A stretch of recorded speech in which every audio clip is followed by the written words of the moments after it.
I've sold over 30 pilots to networks. So It's amazing.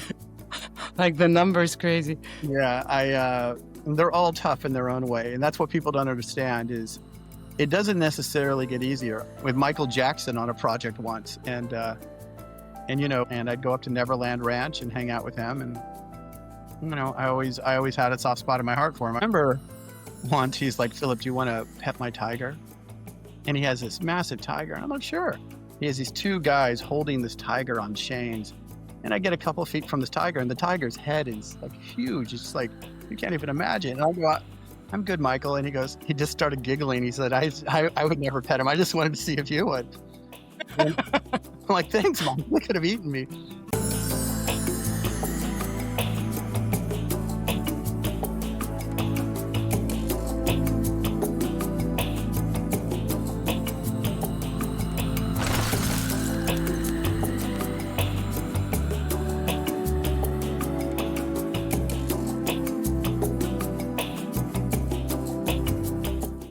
Hello and welcome to Ego is Here. Today I'm joined by Philip Levens, writer, producer, known for shows like Smallville, Night Flyers, Ascension, and many, many more. Hello, Philip. Hi, Anna. How are you? I'm great. I'm great. And I'm so thankful to have you here. Absolutely. Glad to be here. I have so many questions. You're inside the industry, so I have a lot to ask. Sure. But first of all, I want to ask you because you've created so many shows, they've been so successful. But as a child, did you already have, a vivid imagination or a sense that storytelling would one day become part of your life? I've pretty much known I was going to be a writer since I was a teenager, and I've never done anything else. I focused all my learning, my college, my high school, everything on writing. I never had a question. And Mm, so to me, it was always what I wanted to do. I mean, to me, storytelling is the thing that makes us quintessentially human. At one time, they used to think humans were defined because we were the only ones who could use tools or had a language. And since then, we found that animals use language and use tools, but only yes. humans make sense of reality through storytelling. So Hmm. I've always found it to be like an essential thing, not just for entertainment, but for an individual. You need to make sense of your life. You need to tell yourself a narrative. So Hmm. And you need to hear and see other people's stories. Sometimes you absolutely. can. Yes, yes. That's what creates empathy. That's what creates understanding. I mean, the world has become such a global village because of Hmm. this, for instance, you can call from halfway around the world and we can have a conversation. Yes. So yeah, storytelling, especially, storytelling that isn't just focused on Hollywood. I'm interested in global narratives and interested Hmm. in making those narratives be more commercial globally. It's like you can, for instance, the French used to have a great film industry, the Germans too. Even the English, English is still there a bit, but the others have kind of collapsed. And Yes. and they told stories in the Japanese as well, and Koreans told stories that resonate globally. You watch Kurosawa or, you watch anime or Mm. Korean pop, it's global stories. So all people want to be moved in the same way. They want to feel things emotionally, they want to think about things, and they want to Hmm. relate to people. Exactly. They want to relate, to connect. Mhm. Yes, yes. And what inspired you to move from being a writer to also producing? Well, Was it natural I evolution or? I started out writing movies, and I wrote quite a few movies for studios. And I had an agent who said, "Hey, um, you should write for television. That's really a writer's medium. It's controlled by writers. When you write for movies, for instance, um, the director is in charge. You write a script, you hand it in, and you may never even meet the director, or you may never go to set or be involved in anything. It's just you're a pure writer. You hand it in, and that's you get notes from the studios and the executives and the director, and that's it." And I remember I Yes. was writing a feature for Fox, and it was a kind of a cool story. It was a time travel story about a serial killer from Benjamin Franklin's era who comes to our own, and how do they figure out the mystery? And I Hmm. remember I had a big meeting with all the executives, and this was in the '90s, late '90s, and the director. And the director was, a very cool guy who was doing lots of Nike commercials and music videos, and everybody wanted to work with him. The studios were very eager to work with him. And so I got the notes from the executives, and I said, "Okay, those are great. We can do that." Then they turned to the director and they said, "What do you think?" And all eyes turned to this director, and he said, "I like Jaws and I like Terminator." And then they all looked back at me like, "What do you think about this wisdom that came from this oracle?" And I said, "Well, I like those movies too, but we don't have a robot or a shark."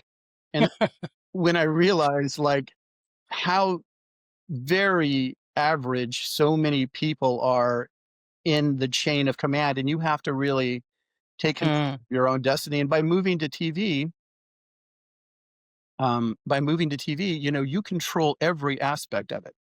So, for instance, you write the script, you hire the mhm, other writers on the show, you you you once it gets greenlit, you cast it. You work with, you're the head of all the departments. So you work with hair and makeup, you work with costumes, you work with the production designers, you design all the sets, you do all the location scouts. You are the director, the producer, the writer altogether. That's what it's called, a showrunner in America. And yes. it's by far the most powerful position in Hollywood, other than being a big major A-list director. Only Mhm. those are the only two, or maybe a really major producer like a Scott Rudin. Full control of the production. Pardon? You're in full control of the Full production. control.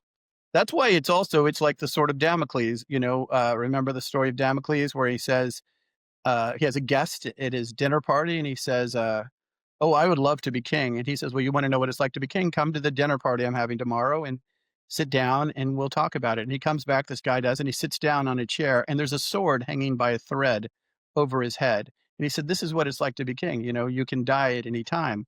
So yes, you have lots of power, but you also take all the blame if things go wrong." Of course. And a lot of Of people course. don't want that. It's easier just to write screenplays and just kind of be below the radar Mhm. and survive. Yes.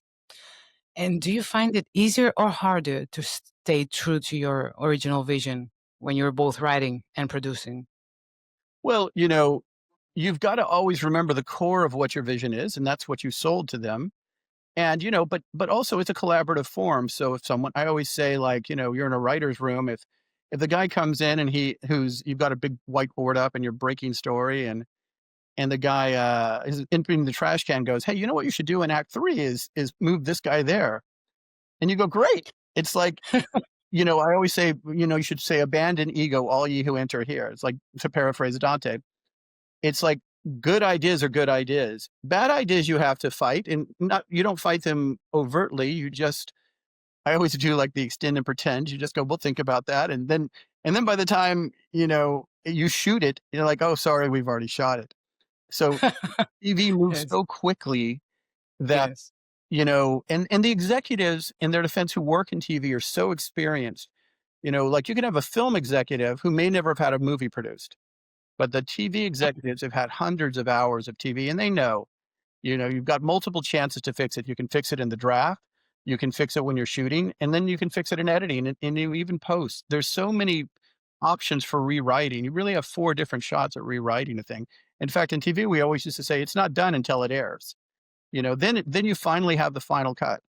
But it's even then, sometimes you go back and re-edit it for, Blu-ray, or, to put it together. There's all, Mhm.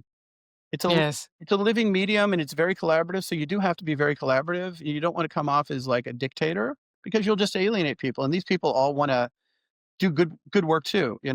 Everybody wants to do something they're proud of. And in fact, that's everything in Of life. course. People want, if you're an electrician, you want to do a good job, with wiring. It Mhm. should, that's what makes a fulfilling life, is doing your best and trying to make Yeah. something good that improves the world in some way. Of course.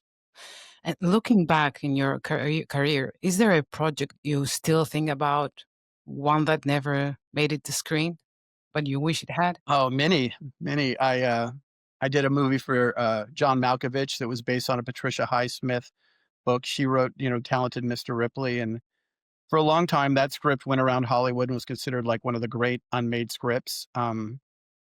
I was talking to a manager once and we were talking and she's like, oh, I said I was working with so-and-so, this producer. He goes, they had the best script I've ever read. And she told me about the script and I go, I wrote that. That was my script. But we couldn't get it produced. There was just casting issues. You know, the director liked some people, the producer liked some people, and you could never get it all together. It came very close, very close. And then eventually we lost the rights because it was based on IP, Patricia Highsmith. Mhm. Mhm. Once that happens, which is always kind of a downside of working with IP, you don't completely control. You basically Yeah. have kind of a zombie project. You can't go forward with it. But that's one. There's multiple like that. Um, I can I could name them all day. I'm sure. And what's the biggest shift you've seen in the industry since you started? Um, Interesting. Well, I think AI is going to be the biggest, and from the 90s when I started till today, there was kind of a consistency. Yes, political uh, and taste change. Political environments and taste Mhm. definitely Mhm. changed a lot over the last say 5 or 6 years. But it was still done pretty much the same way. But I think AI is going to be cataclysmic for the business. I think it's going to change it in so many ways. Um, Do you really believe that I it's going to do, change? I Yes. do. It's it's if you look at production, for instance, I remember we used to do wire removal on TV shows, which is for Mhm. special effects. You would do it with CG, and I remember every wire was like $10,000, and it was very expensive. Yes. And we had to, that's for every second, minute of wire removal, and it was And then, as the technology progressed, well, guess what? All of those big digital effects companies in LA are gone. Industrial Lights and Magic. These were huge companies that were making tons of money. They're all out of business now because there was a guy in South Korea or a guy in South Africa or a guy in Poland we could send it there over the internet and get it done for 1/10 and now 1/100th of the cost.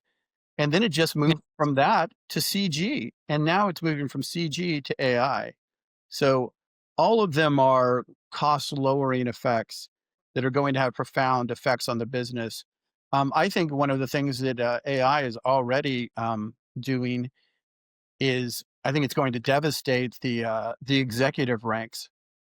I think AI agents that can give notes and critique and give insights into scripts, I think they're already better than probably 90 to 95% of the executives out there that have had those jobs for decades. And that was one of the biggest things they did. So for instance, say you're at ABC or NBC or CBS, one of the big or Fox, one of the big networks in America. Yes. The way a television show works is you have a studio, it's usually aligned with the network. And so say you're writing a TV show. So the first you break all the stories, you get approval for all those stories, and then you get notes from the studio, then the network, Mhm. and then the non-writing producers as well, even maybe director notes. And you would go through that from the outlines, from the idea stage to the outline stage to the script stage. And each time you'd get sets of notes. And those notes you might have to, in TV, there was a fast turnaround.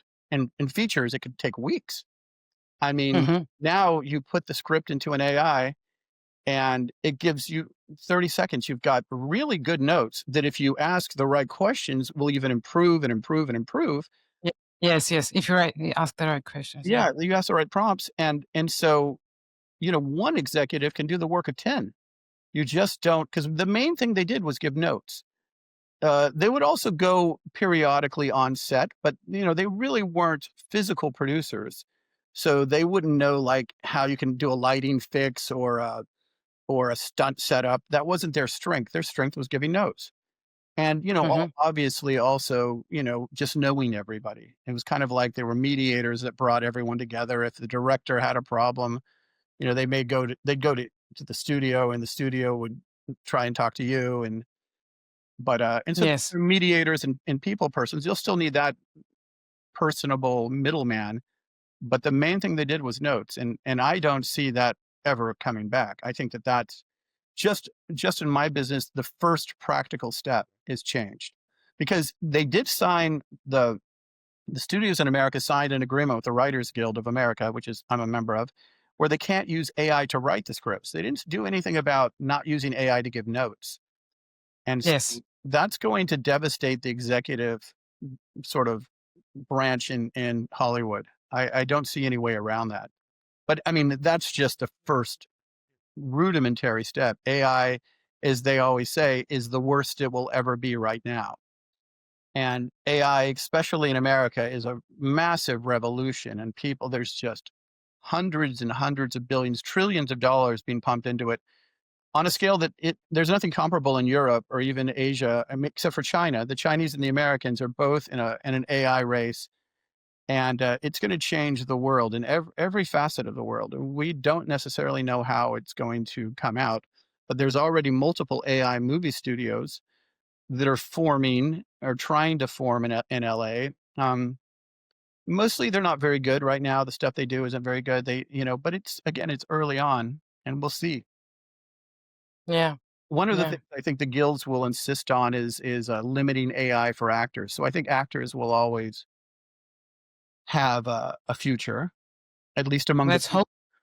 among the big studios for sure, because you have to realize the studios are all tied into the unions in in, Mm. in America and in Canada, and I'm not sure about Europe, but you know, so for instance, uh, a studio, say Warner Brothers, can't hire a writer unless they're a member of the Writers Guild. They can't hire a director unless they're a member of the Directors Guild. And the only way you can get those to become a member of the guild is to do work with the studios. It's a Yes. difficult, long process. Same thing with actors. It's SAG, AFTRA. So Yes. Yes. it's a very union guild protected sort of system. So I think that, the individuals will stay there, but everything else around them is changing. Yeah. Yeah. Philip, what do you think is the biggest misconception about Hollywood? Well, I think that, a lot of people think it's much more, at least on the television side, it's it's not as glamorous and red carpety and decadent and all of that Yeah. people think. Maybe on the movie side, especially the indie movie world, where you had people like Harvey Weinstein, and stuff like that back in the day. But Hmm. TV has always been very like, you know, 9 to 5 or 9 to 8. It's a lot of people with families and Yes. kids, and they all kind of, would hang out and barbecue, and it was kind of, they all knew each other. So that was, you know, eh, they were more like behind the under the radar. The indie world had a lot more of that decadence, but TV was always so expensive, it could only be done by studios.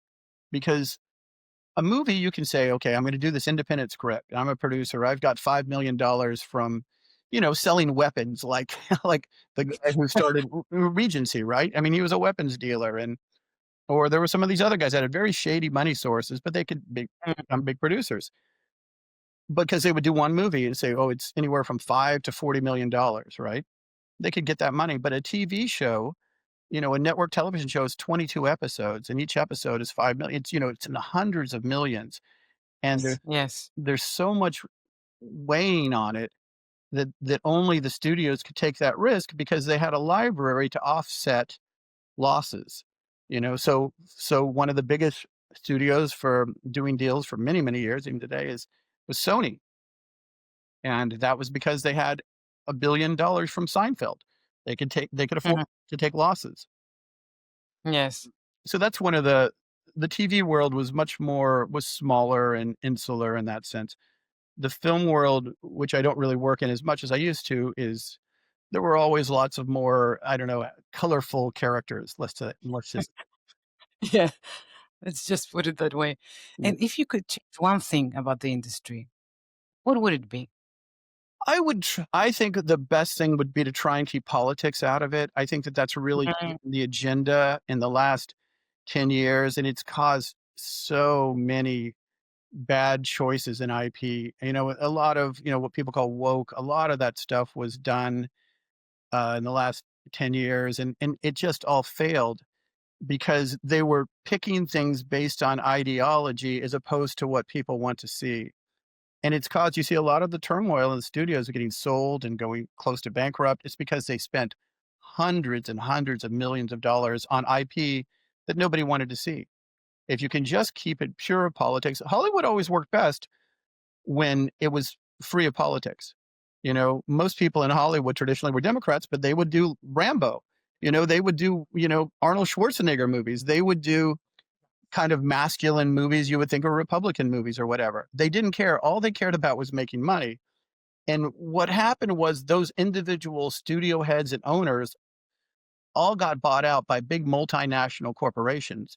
And the multi Mm, corporations, they run Hollywood the same way they run Gillette or PepsiCo. They just became very politicized and they were pushing different agendas other than making money.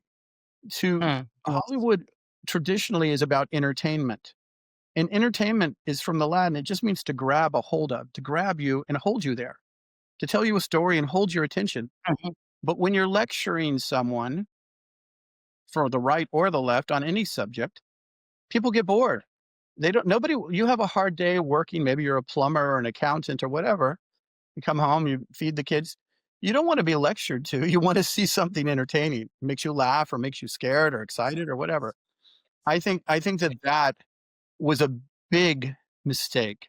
The turning towards politics was a big mistake in the last 10 years. And I think you're seeing the effects. I mean, Hollywood is down in every metric, viewership and studios and Mm, theatrical. But I think the best thing was to stay neutral politically and just tell yeah. stories. And in all forms of art, right? Oh, Like all art forms. and politics. I mean, Yeah. Yeah. even when I was in college, I remember, there were lots of, you know, like socialist writers in the 1930s and 40s that were considered very major writers, Mhm. especially in the Soviet Union or in America, you had these same guys. Nobody reads them today. They're just completely forgot because again, they were pushing political ideologies. Or you might Yes. have, far right writers, but the things that last, whether they're Tolstoy or just are more about the human condition. The great Yeah. movies that we Like see today, mhm. when we see Jaws, we don't go, I wonder what he thought about this point of view. We go, don't let the shark eat you. When Yes. we think of Crime and Punishment, is he going to get caught? These are the things that connect to human beings and they connect globally, whether you're in Greece or you're in Moscow or, Los Mhm. Angeles or Tokyo. Those are the things that we should be focused on because we are storytellers and we're not preachers or politicians or priests or, you know, party leaders. And and Yes. and that was, I think, kind of a big, and we're seeing that that's going away rapidly because, there was a saying in Hollywood, if you go woke, you go broke. It just hasn't worked. And for Mm. instance, the Warner's Discovery merger is a prime example of that, and now you see that entity breaking up and might even head into bankruptcy. And this is Warner Brothers, which is one of the biggest, most powerful media companies on the planet with one of the richest libraries. The library is worth a fortune, and Mm. they got caught up in a lot of that, especially HBO, and it really hurt their stock prices. But again, like I said, a lot of these companies are global entities, that are owned by even bigger companies these days. So Of course. And Philip, you've collaborated with some big names in the industry. sure. What's the most surprising lesson you learned from working with other high profile creators? Well, the first thing you learn is that, they're just like they always say, they put their pants on like anyone else. Um, Mm. I remember once I was doing this TV show with Jennifer Lopez, and I was getting notes from this executive at her company, and I would get these notes all the time. Oh, Jennifer doesn't like this. Jennifer doesn't like that. I'm like, oh, Jennifer's driving me crazy, right? And then we went over to a casting, and I met Jennifer, and we hung out. We walked around and talked and got to know each other, and she's very cool. And, and and I saw that same executive as we were walking around, Paramount, and I'm like, "Oh, there's the one who's telling me all these notes, driving me crazy." And I go up, I kinda say, "Hey, how's it going?" And then Jennifer goes up to her and goes, "Hi, I'm Jennifer Lopez." She had no idea who she was, you know? Oh. Yeah, she was speaking for her, so a lot of people take their power and speak for these people they Mm. don't even know about. And so a lot of things that people attribute to them are misconceptions, and the woman's face just dropped because she was like, oh my God, because she was hot.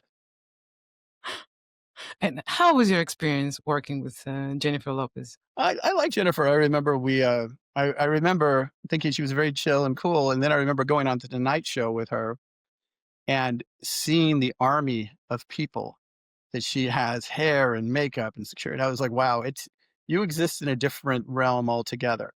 But she's still like, Jenny from the block, but she has this public persona she has to uphold because people expect that of her.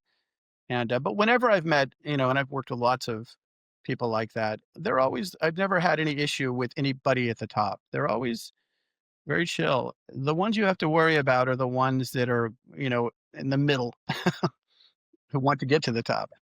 Yes, yes, yes, yes. I totally understand that. I mean, So I you co worked with Michael Jackson on a project once, and you did. there's a guy Yes, you did. uh, maligned and a lot of stories told about, but he and I got along great, and I'd go up to Neverland Ranch and hang out with him, and I always had a soft spot in my heart for him. I always, but I don't know about all the other stories about him, but we got along great. Oh, tell me something about him. Like, you Well, know, I remember once he's like, "Philip, do you want to pet my tiger?" And he has this massive tiger, and I'm like, "Sure." He has these 2 guys holding this tiger on chains, and I get a couple feet from this tiger, and the tiger's head is, like, huge. It's like, you can't even imagine. And I go, "I'm good, Michael." And he just started giggling. He said, I would never pet him. I just wanted to see if you would." And I'm like, "Thanks, Mom. They could have eaten me." But I remember one thing I remember about Michael, we would always ride around on it's like he had Disneyland in his backyard at Neverland, but at one time, and, you hear all these conflicting stories about him, and this was in the '90s when he was, still alive, obviously, but and very big. And, he took me into his little private recording studio. It was just me and him. He said, "Here, I want you to hear the beats from my new record I'm about to drop." And he put it on, and he started singing and dancing, like, 3 feet away from me, just me and him. No one else is there. And I finally said, "Oh, I get it now. You're one of the most talented people on the planet. Your charisma and skill set, it's why you're a little unusual. You can't." It was like, playing one-on-one with Michael Jordan. It was just he was incredibly, incredibly talented, and to see it in person, it just you go, "I understand everything now." It's kind of an epiphany moment, but yeah. I'm sure his energy must have been Oh, really it was great. He's funny too. powerful. He was much funnier than people realize. Yeah. So you co-created Ascension. Yes. Tell me what inspired this story? Well, it's funny, I was, I had read a story about the Orion space program, and I thought that was so cool. And my agents, who were CAA at the time, said, "Oh, go over to Warren Littlefield." He had a deal at Disney, and he wants to hear some ideas from you. And I said, "Okay." And they said he's looking for cop shows, and he's looking for, I don't know, doctor shows, kind of conventional stuff. And I'm like, okay." So I go in and I pitch him some cop shows. He goes, "I've heard it." Cop. He's, "No, I've got something like that." I'm like, I pitched the 3 or 4 things, and I'm like, "Well, that's what my agents told me he wanted." And he's like, "Nah, I've seen it all. I've done that. I'm not interested." And he says, "Do you got anything else?" And I said, "Well," and I remembered this article I'd read. I said, "Well, what do you know about the space program?" He goes, "I'm obsessed with the space program." And I go, "Okay, I'm going to tell you a story that if my agents at CAA knew I was telling you this, they'd fire me because it's so crazy." And he leans forward and he's like in, and I pitch him that story. He goes, "That's the coolest story I've ever heard." And so then that started off the development. It didn't go to Disney eventually, but it went to another company. It went to Lionsgate and Universal. Hmm. And I remember when I went into another production company and I was working with them on it when we were setting it up. I told the development exec, I said, "Well, how much do you know about the space program?" He goes, "Well, I know a little about it, but tell me the story." And I told him the story, and we got greenlit and we moved on. I said, "Hey, you told me you had some connection to the space program. What was it?" He goes, "Oh, my dad was Matthew Carpenter, and Matthew Carpenter is one of the original Mercury 7 astronauts, one of the first men in space." I'm like, That's the Unbelievable. connection to the space program. He's one of the most famous astronauts that's ever. I mean, The Right Stuff is about him. That movie. It was like that's kind of burying the lead there for sure. But it was funny. And what was the most challenging part of bringing Ascension to life? Well, we had an unusual structure where we had two studios, and trying to navigate two studios is always difficult because no Mm, everyone's trying to push off onto the other one who's going to pay for what. That was the most difficult. That's the only reason it didn't get picked up by Netflix. We Netflix wanted it. We were going to sell it there after the initial run, but because of the cost issues involved in the two studios, it kind of collapsed. They couldn't come to a deal with Netflix. But yeah, that's mm, not the best because you're not only do you have two studios, you have two different sets of producers, two different sets of executives, two different sets of, and so it's like it just doubles everything. The notes involved and the cooks in the kitchen. It's just, yeah, very difficult. crazy. And what do you think makes a TV show truly stand out nowadays? I think you have to have a unique um, take on something where it's familiar enough. You don't want to be too far ahead of the curve. You don't want to be the guy coming up with the Matrix in 1985. You need to Mm, you need to it's very much the zeitgeist. You have to have a feeling of what is needed now, but not being 20 years in the future or 20 years in the past. You have to have a kind of your finger on the pulse of the culture. And obviously it's execution. I mean, I always say that from idea to execution is the real art in anything. Lots of people have good ideas, but they don't know how to execute it. exactly. Yes. And to Yes. execute it, it takes a lot of craft. And so we are artists, but also it takes years and years of learning the craft to know how to Yeah. It take takes. that idea and Yes. execute it correctly. Mhm. There's a great saying that I always loved, art begins where execution ends. So you need to know how to do it so thorough, like Picasso. Picasso was could paint realist paintings before he went into abstract. He knew the laws of realism, and that even helped Mm, abstraction. And I think that a lot of people, especially in Hollywood in the last 10 years, going back to that political sort of agenda that was there, were promoted without having the experience. And that was a lot of the reason a lot of those projects failed because they didn't know how to execute because they hadn't done it yes. at the time in the trenches as a writer. You start off as a story editor or you start off as a staff writer. And I remember Hmm. when I started off, I was working as a story editor. That's my first job when I was working with Mark Frost, and Mark Frost created Twin Peaks, with David Lynch, and I learned so Yeah. much from working with him and hearing his stories about working on the $6 Million Man back in the 70s and in hearing his stories about Hill Street Blues. So it was really TV writing historically has been an apprenticeship business where you learn from people and you're developed slowly like a baseball team. They don't just throw you in there. Hmm. And a lot of what happened lately was people were thrown in because they were so desperate to buy this type of IP and they did not have the experience and the skill set in a lot of those shows. That's one of the reasons people watch TV and go, it's boring. This show's boring. Yes. Yes. That show's boring because they don't Hmm. remember the classic things that Hollywood always taught: how to create character triangles, how to look for hooks, how to do A, B, and C and D stories, how to do thematic runners, how to do, you know, metaphorical sort of thematics throughout. So those things take a long time to learn. They're just not overnight. And, and one of the things is when you are a showrunner, you teach the staff writers and you teach them the same skills. And, sometimes you say, look, the skills I'm going to teach you are very valuable. You'll be able to make money on this for a long time. So those jobs were always highly sought after. Yes.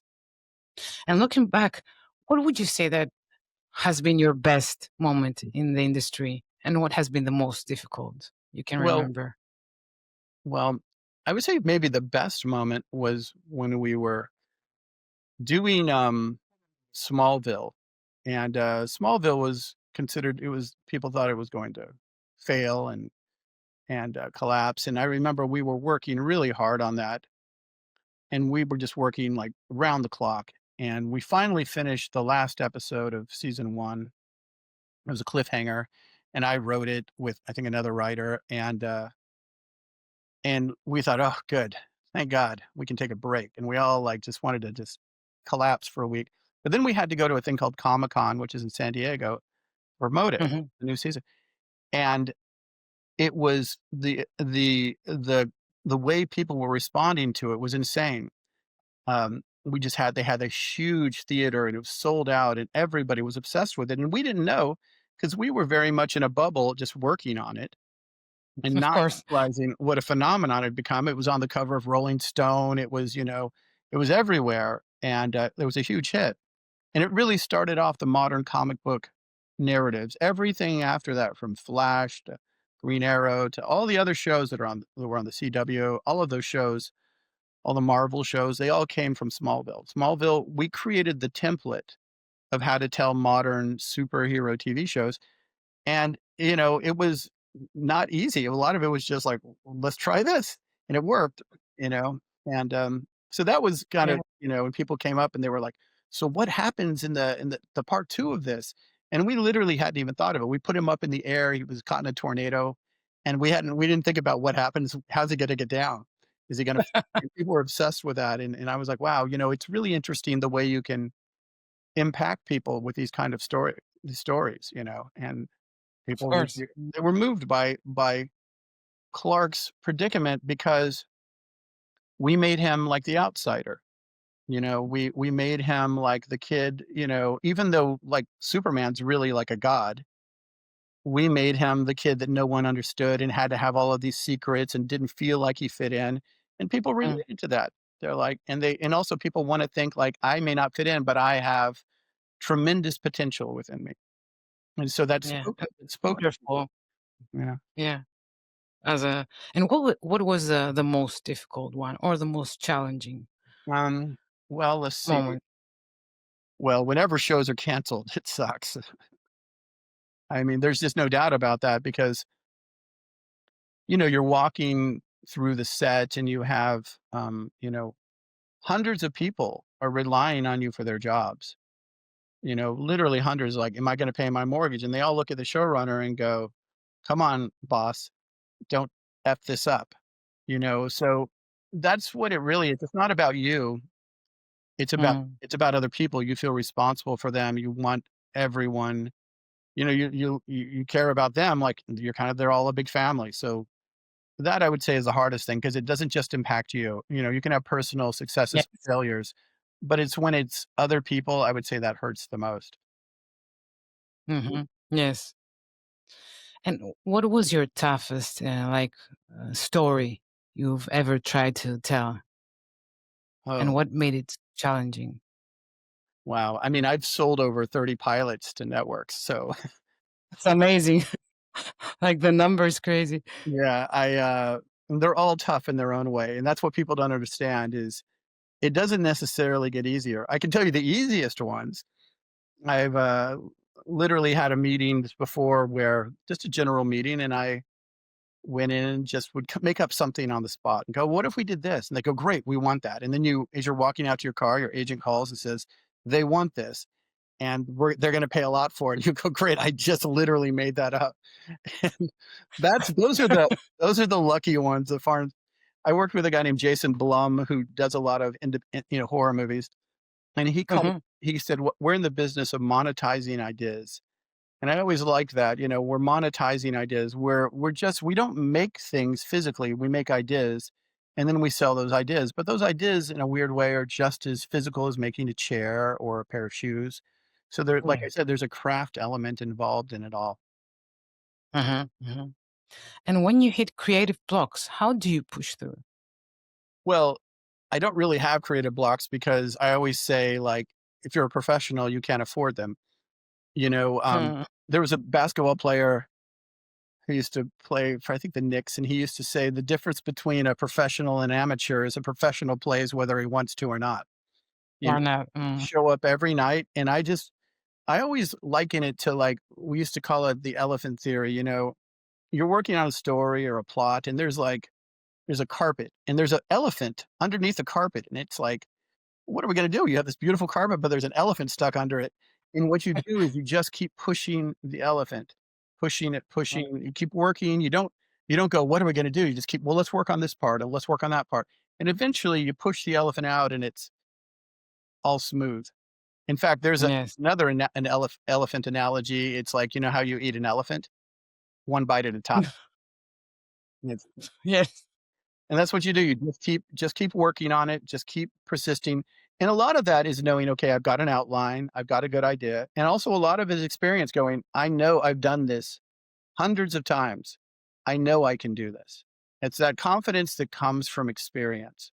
You go, other people might freak out, but you go, everyone stay calm, stay the course, use the outline as like a GPS, and we'll get to the destination. So a lot of that is that's also being a showrunner, is being a leader and keeping everyone calm and staying focused and on point.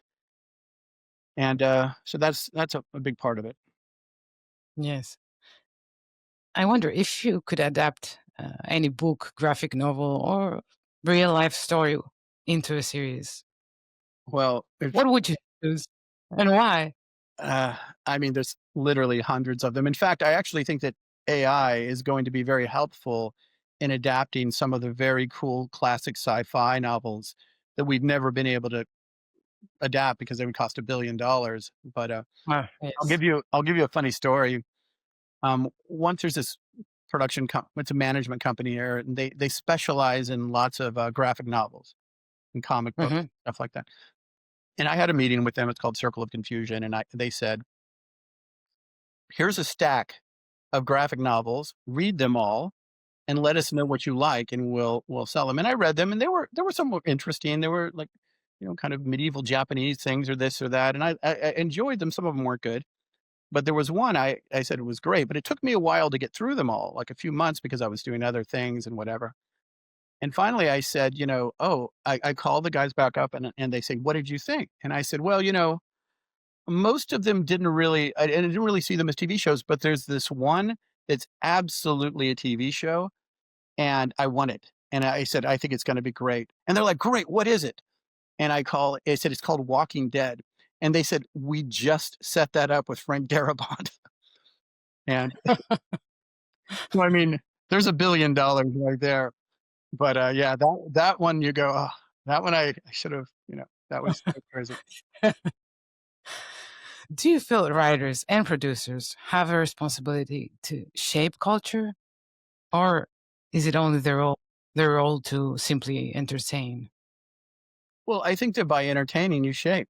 I mean, there's some of the silliest movies ever made.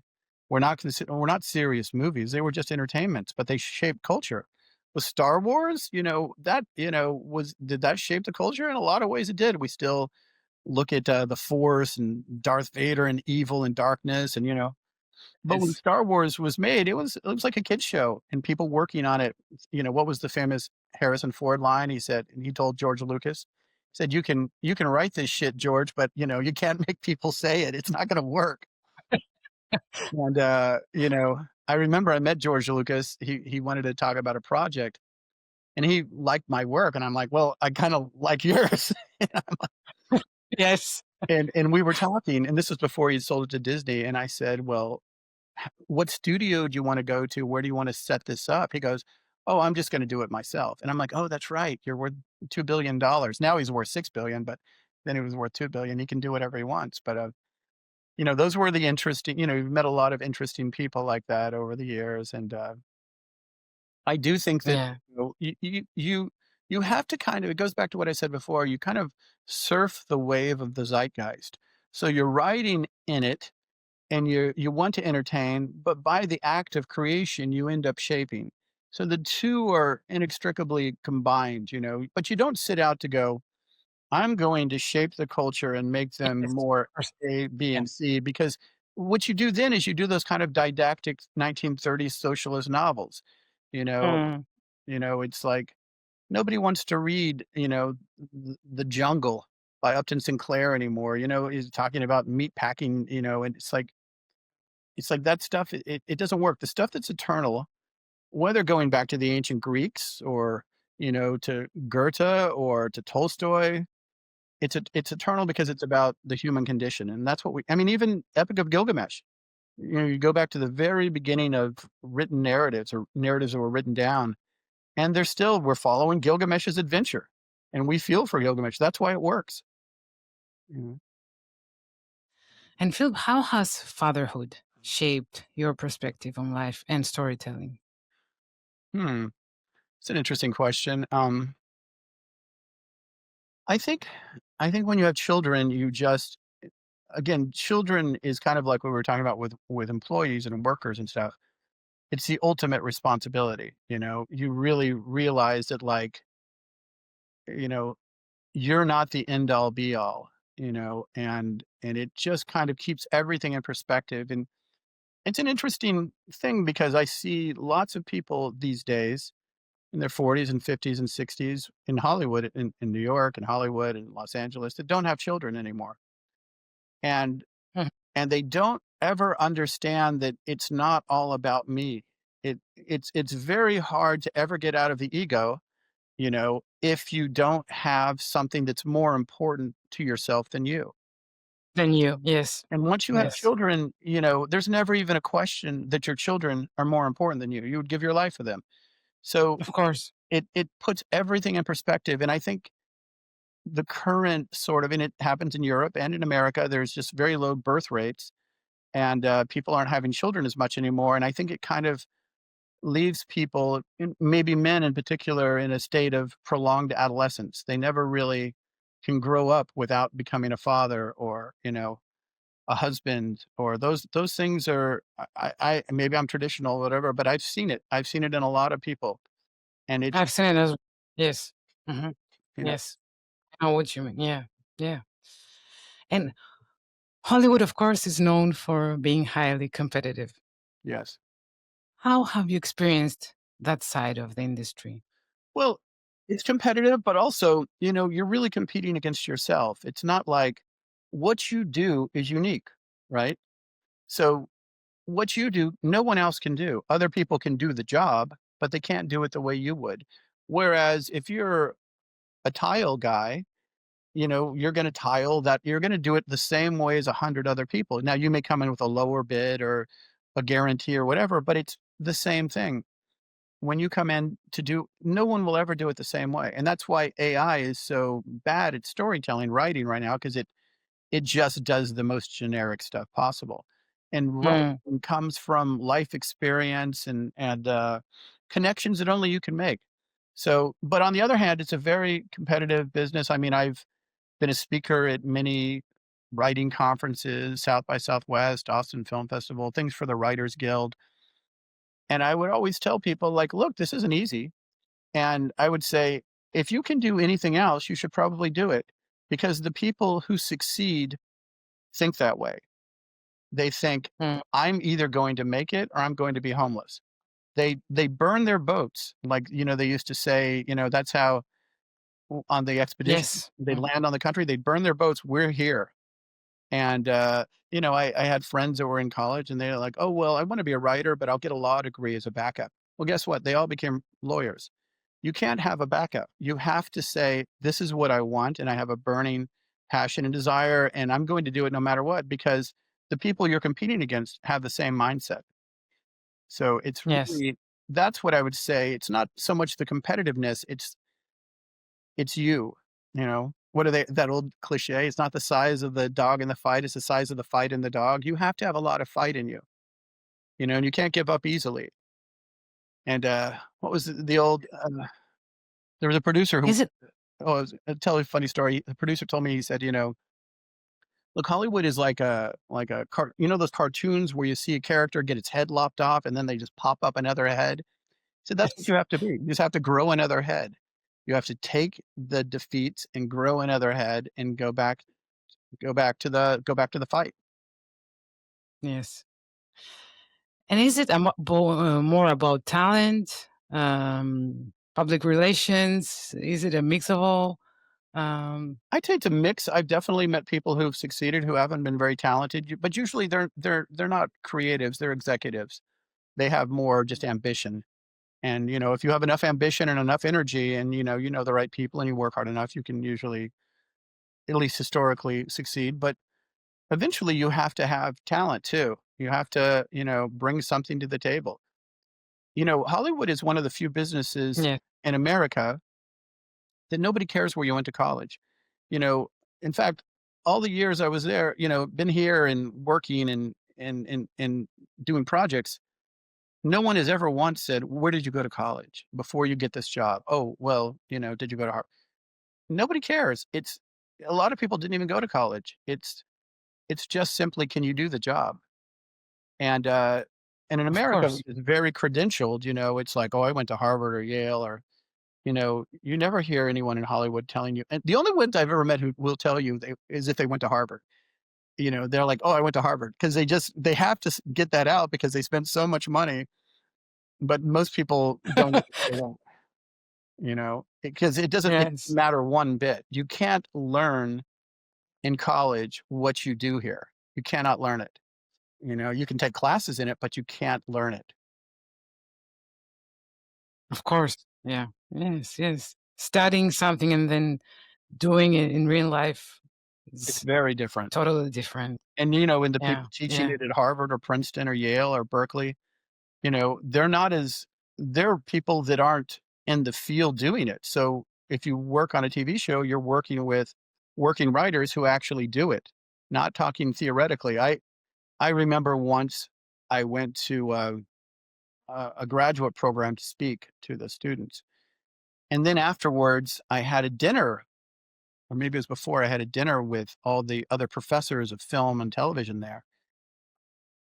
And I said, well, and they were talking a lot about theoretical stuff and new wave and, deconstructionism. And I said, well, where do you actually teach how to practically make a living doing the business? Because, that's what I would think if I sent my kid to Yes. there and Yeah. paid a lot of money. I remember this professor told me, oh, we don't think they're going to make money.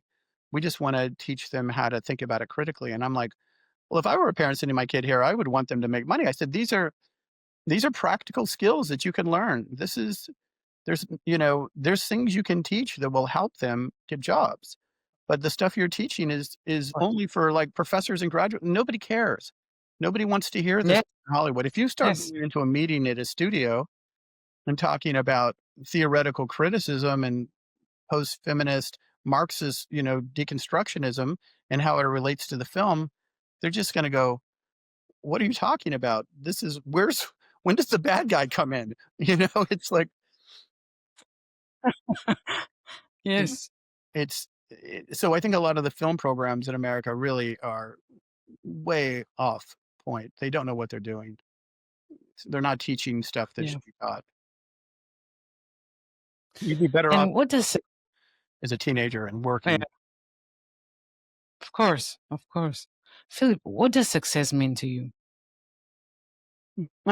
Success to me is being able to, be respected in your field and know what you're doing and take care of your family and feeling pride in your work, like knowing that you've given it your best and that you've, you know, um, done what you set out to do. I remember I was talking to an actress once and she'd been on a lot of TV shows and stuff. And we were talking and having a drink. And she said, one thing that, you get, and you and I understand that a lot of people don't, is to have a career of over 20 years in Hollywood is incredibly difficult. And most people never get there. And, you've done that and I've done that. Right. And she said, and it's something that only people who've done it can see. They see it in each other and they respect it because they know, okay, you've been in the wars, you're a survivor, you've done it. Yes. A lot of people talk about it, but we've done it. And it's a small community. And so you have a connection to each other because you know exactly what it entailed to get there. Yeah, of course. Is it easy to create lasting friendships inside the industry? I have some lasting friendships I've had for 25 years. They're very close to. Some that I'm very close to when you work on a project, and then when the project's done, you hardly ever talk to at all. So it's Hmm. kind of hard to know, you know? Some people you would think I won't be their friend, but then you end up over the years becoming closer and closer to. I have a very good friend like that. I was like, oh, over the years we've become very close. And then you look back and go, oh, that's 10, 15 years, gone by. I have a very good friend. We worked together on a show probably 20 something years ago, and she was being very badly treated by the showrunners. And I remember showrunners came out and put down a scene in front of everybody. What's wrong with this scene? And I didn't know. I hadn't read the scene and I didn't know. I thought they were talking theoretically, and she had written it. And she was right there at the table. And she was a very shy lady. And it was humiliating to her as they were tearing the scene apart. And and then I realized she had written it, and we became very good friends. And I said, that's something I would never want to do, to humiliate someone intentionally. And by the way, she was a 10 times better writer than the people critiquing it. One of the best writers I've known. And so there are things like that that could just be unnecessarily cruel or mean that you treat to, Hmm. when you see that. I think there was a lot of that, especially in TV for a long time, a lot of abuse. Um, Not the kind of abuse like the Weinstein Me Too stuff, but just Yes. more like people being unnecessarily cruel for no reason, because there is a lot of pressure put on people. And a lot of them are they're young, and they're, right out of college, and they're being asked to run multi-million-dollar companies, and they don't have management skills. That's one thing a lot of people, they're a writer, but they have no idea how to manage people. So that's one thing I've learned over the years, I would say, is like treat Yes. people, you know, um, treat people good, because it doesn't take Yes, of much more course. effort, and you get better karma, and you just feel better about it yourself. You have to, you know that, look, I wasn't that person, because at the end of the day, you're gonna look, you live with yourself. I worked with That's true. an act. That's true. I was doing this show once, and I had this actress who's pretty well known, and I remember people coming up to me and saying how terrible she was. Hair and makeup would say she's just terrible. She's an awful person, and they produce everybody. All the below the line people would just tell me this, and I'm like, she seems so nice. She's so sweet. So she's nice to you because you're the boss. She treats everybody else terribly. It's the old classic, and you see this a lot in Hollywood. You kiss ass up and you shit down. You know, Mm, one of those people, and that I never liked. I always, if anything, you should treat the people at the bottom better, and don't kiss ass up. So yes, those yes. those are some of the. Treat people how you want to be treated. Like, It's the golden rule. Do unto yes, others yes, as you would have them do unto you. You know, yes. So looking ahead, what kinds of stories are you most excited to tell? honestly, And if you're in the project right now. I'm doing a horror movie right now, and I'm doing a couple of pilots. Um, some stuff that I'm excited about, because with the new possibilities of AI and stuff, the science fiction stories, I really see those as opening up in a way that, people can't imagine. Like, for instance, Ascension was an incredibly expensive show. Like, we built the largest set that's ever been built in Montreal. I mean, it was much bigger than all the X-Men stuff. It was incredibly expensive. And a lot of those costs can be, underwritten with AI now. You just don't have to build a ginormous spaceship. You can, use more green screen and other things. And we had green screen technology then, but it's like, we've used that for a long time, but it always has a fakeness to it. But the way AI is, I mean, and it's evolving past anything CG could ever do. So I'm really excited about some of the sci-fi elements. It's AI doesn't really change a classic drama like a Meryl Streep weepy type story, or a detective show. Those are different. But world building, other galaxies, things like Rendezvous with Rama by, Arthur Clarke. I mean, those things can finally come to the screen in a way that can show the epic scope of the imagination of the books, and that excites me a lot. I really do think we're going to see some fantastic new storytelling arenas, things that could never be done. I mean, for a long time, nobody was doing fantasy, and fantasy is Mhm. another arena that can Yes. will really, benefit from AI effects and obviously sci-fi and horror to a degree, but horror is usually more intimate, you know. So, and there's a reason TV has always been predominantly lawyer shows and cop shows and doctor shows because they're just sets, and you can move people in and out of the sets, and you can film them for a cost. But I think AI will move more into the realm of TV, do more action and not sort of married to one location. Mhm, mhm. Yes. And finally, what would you like your legacy in storytelling to be? I would like my legacy to be like in the sense that they're unique stories. I remember I was doing this thing for Warner Brothers once, and and they said, would it was an anthology show, and they said, we'd like you to write an episode. And I was doing something else at the same time, and I didn't know what to do, and I remembered something that had happened to me as a kid when I had a little bit of obsessive compulsive disorder, and I would like flip light switches and stuff. Some kids go through that for a while. Mhm. And I wrote this story about it.